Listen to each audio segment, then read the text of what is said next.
তো ঘুম থেকে উঠে বোনদের বায়না আজকে ঘুরতে যেতেই হবে, তো এরা কিন্তু বেড়াইতে আসছে আমাদের বাড়ি। তো যাই হোক, চাচাতো ভাইকে নিয়ে বেরিয়ে আসলাম আর বোনদের নিয়ে।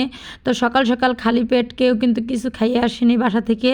তো চাচাতো ভাই বললো আপা সবাইকে চা খাওয়াবো। তো আমরা কিন্তু দেখেন অলরেডি সবাই চা আর বিস্কুট খেতে বসে গেলাম। তো চা বিস্কুট খাওয়ার পরে আমরা চিন্তা করলাম যে কোন দিকে যাওয়া যায়। আসলে কি আমাদের যেদিকে যাব সেদিকে মফস্বল কোনো ভালো কোনো একটা গ্রাম নাই আমাদের এদিকে, গাড়ি ঘোড়া যানজট। তো ভাবলাম যে নির্মল পরিবেশে যাব। তো এরপরে ভাবলাম কোটালীপাড়া রোডে যাই। কোটালীপাড়াটা যে এত সুন্দর, এত শস্য শ্যামলা, আমাদের এই বাংলাদেশের ভিতরে কোটালীপাড়া এত সুন্দর একটা জায়গা আগে কখনো কল্পনা করে দেখিনি যে কোটালীপাড়া এত সুন্দর হবে।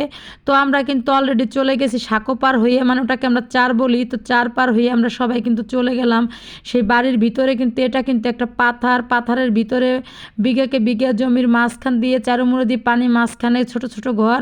তো এদের এটা যে পরিবেশটা যে এত সুন্দর আর কথাবার্তা যে এত ভালো। এরা কিন্তু সবই হিন্দু, কিন্তু মিলেমিশে একাকার হয়ে ছোট গ্রামটায় থাকে।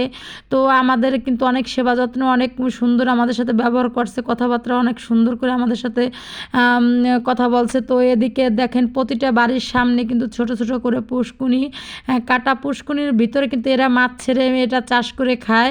আর পুষ্কুনি চারে সাইড দিয়ে সবজি গাছ লাগানো, মোট কথা এদের কিছু কিনে খাওয়া লাগে না।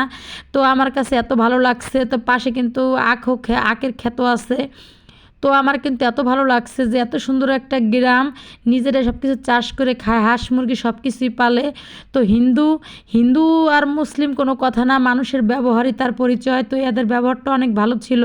তো আমাদের কিন্তু ঘুরতে ঘুরতে বিকেল মানে পর্যায়ে চলে গেছে। তো বিকেলটা যখন চোর হয়ে গেছে তখন ভাবলাম বিকেলে একটা কিছু নাস্তা খেতেই হবে। তখন দেখলাম এক হিন্দু কাকা, তার পাশে সে মিষ্টির দোকানের পাশে সেই পুরি বানাইতেছে, সিঙ্গারা বানাইতেছে।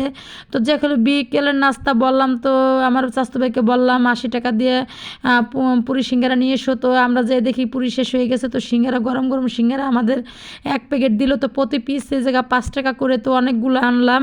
তো আমাদের মতো যদি কেউ কোটালীপাড়া এরকম সুন্দর পরিবেশে ছোট্ট একটা গ্রাম, সবুজ শস্য শ্যামলা যদি কেউ দেখতে চান তাহলে কোটালীপাড়া চলে আসুন।